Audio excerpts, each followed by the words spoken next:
નમસ્કાર પશુપાલક મિત્રો અને ખેડૂત મિત્રો। તો પશુપાલનનો એક એવો ધંધો અને એવું એક પશુપાલન જે વિચારવા લાયક છે।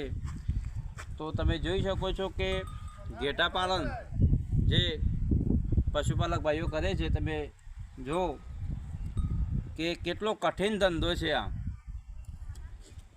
ઘેટા પાલન કરવું। એ તમે એમની જોડે વાત કરી શકો છો કે કેટલું કઠિન છે કામ। કાકા કેવું લાગે છે? હા, કાઠું કામ છે ને? કાઠું કામ, ગામે ગામ ફરવું પડે છે, બહુ કાઠું કામ। તો આવી શિયાળાની ઠંડીની અંદર પણ આ લોકોને બહાર સૂવાનું, ગામે ગામ ફરવાનું, તેમ છતાંય દૂધનું ઉત્પાદન કરી અને લોકો સુધી દૂધ પહોંચાડે છે મિત્રો। તો આવો પશુપાલનનો ધંધો એ બહુ કઠિન ધંધો હોય છે, તેમ છતાંય આપણી મદદમાં આ લોકો હંમેશા દૂધનો પુરવઠો પૂરો પાડી અને લોકોની સેવા આપી રહ્યા છે। જય માતાજી।